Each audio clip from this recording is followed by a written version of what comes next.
Our project focuses on the Native American achievement gap in the United States and a school that has found a solution to help fix it. Since the founding of the United States in 1776, the federal government has a sordid history of breaking treaties with Indian tribes to attain more land.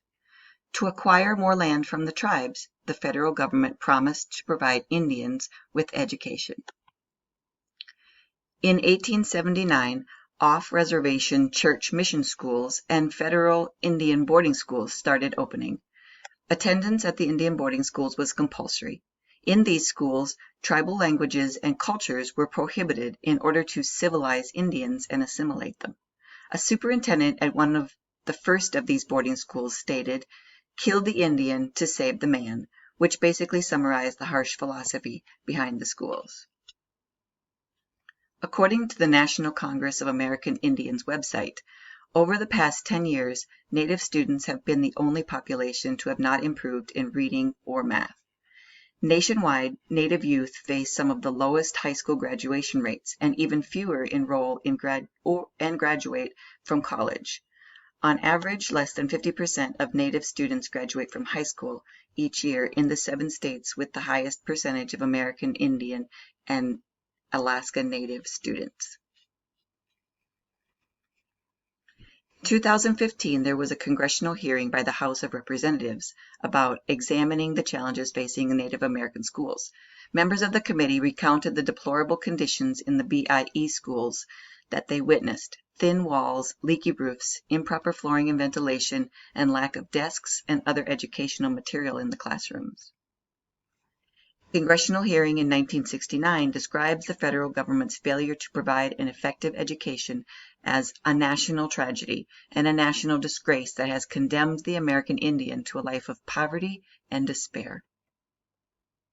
Generational trauma, culturally insensitive curricula, and poverty are contributing factors to the achievement gap as well. About 50% of Indians are failing state-mandated English and math tests.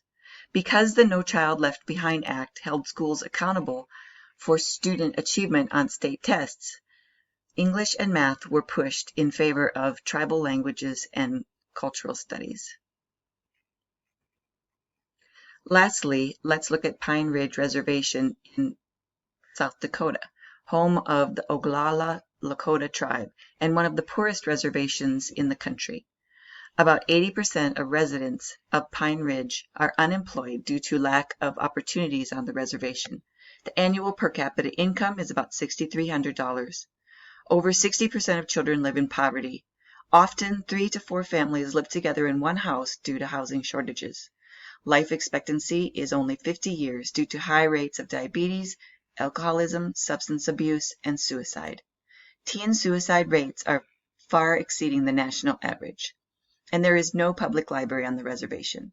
It isn't hard to see how living in these conditions could significantly prohibit academic achievement. One solution put forward to narrow the opportunity gap is to transform the schools that educate Indian youth from schools designed to assimilate into schools that enable people to learn about themselves and the rest of the world. One school that is doing just that and making a difference in Native American achievement is Pine Ridge Reservation's Red Cloud Indian School. It is a private Roman Catholic K-12 school that serves the Oglala Lakota tribe. Red Cloud was first established in 1888 as an Indian boarding school when Chief Red Cloud invited Jesuit missionaries to educate Lakota children. Since then, their success has grown as a collaboration between Jesuit and Lakota leadership, with a holistic approach to education that honors and strengthens Native identity while also promoting Jesuit values and tradition. Their holistic approach educates the whole child in body, mind, and spirit to prepare them to become leaders. The curricula focuses on 3 pillars: academics, spirituality, and cultural studies, and includes a comprehensive Lakota studies program that includes Lakota language, both academic and life counseling, a rigorous STEM program, and a spiritual formation program that integrates Lakota and Jesuit values. By combining Native and Jesuit values that foster healing, growth, and community leadership and engagement, the Pine Ridge Reservation has already created transformational change in the Lakota community and beyond.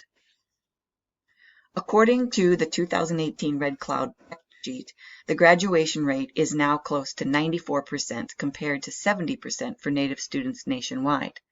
Nearly 100% of graduates pursue a degree in higher education or other training after high school. Red Cloud graduates are becoming nurses, doctors, professors, and more. And about 25% of Red Cloud's employees are alumni returning to the school as teachers, administrators, coaches, and counselors to support the next generation of Lakota leaders. The success of Red Cloud Indian School on one of the poorest reservations in the country is a testament to how powerful it is for Indian youth to have access to their tribal language and culture. By supporting a Lakota-focused curricula with a Jesuit mission, the school is able to thrive. Part of the difficulty of this project was finding enough information on the success of BIE schools after the 2015 congressional hearing. Unfortunately, it appears as though not much has changed since that hearing. However, one BIE magnet school is showing promise for the future. The Buganagashig School in Bena, Minnesota, that serves Ojibwe youth on or near the Leech Lake Reservation. In 2018, a Star Tribune article came out announcing that the Bug School, as the natives call it, has rebuilt a beautiful new building to replace the old crumbling one. The article states that the sparkling, spacious new high school will help generations of students achieve their potential and serve as a vital community hub.